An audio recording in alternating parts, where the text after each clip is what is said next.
Well, with me in the studio is Mohamed Taha from BBC Arabic. Mohamed, good to see you. Talk to us about Istanbul in particular. Why is it so important for President Erdogan? Good morning, Rich. Actually, the AK party, the Erdogan party, held Istanbul for more than 2 decades before they lost it in 2019. Erdogan himself was the mayor of Istanbul for a long time before become a president. So all the analysts are saying the mayor of Istanbul actually would be the next president. So the current mayor of Istanbul, Ekrem İmamoğlu, who won the elections over Erdogan's candidate in 2019, he is looked at as a threat to Erdogan in the coming presidential elections. In these elections, he is competing with Murat Kurum, the AK party candidate, and this whole local elections in Turkey is about this seat, the mayor of Istanbul. Mohamed, talk to us about the economy. We mentioned in the introduction inflation of nearly 70%. How big a deal is this in these municipal elections?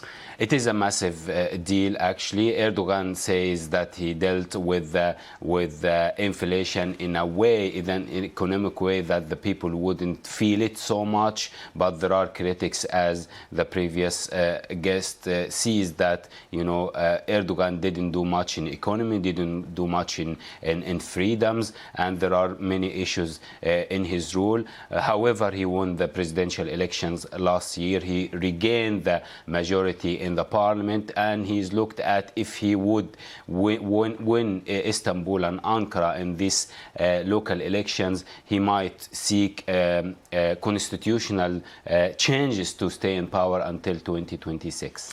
Mohamed, while we have you, there's another Turkey story I want to ask you about, and there are reports that Israel might be keen to have Turkish troops on the ground in Gaza. Talk to us about what we know around this story and the significance of that. Indeed, I did a story for BBC Arabic about this topic yesterday. So there are reports in Israel and Western media that multinational forces would be suggested to be deployed in Gaza. There are names of unconfirmed countries like Egypt, United Arab Emirates, and Turkey to be part of this. Indeed, the voters, the Turkish voters, when they are going to elections today, there will be in back of their mind about 80 people died in Gaza in the last 24 hours, and the situation in Al-Shifa hospital. The position of the AK party, the unclear position of the AK party against Israel and against what's happening in Gaza is causing some anxious to some voters. There is a new party appeared, Islamist party appeared in the Turkish politics called the New Welfare Party. Polls says that this party is taking about 5% of the votes from the AK party. This will reinforce definitely the opposition in these elections. Okay, Mohamed Taha from BBC Arabic. Mohamed, thank you very much.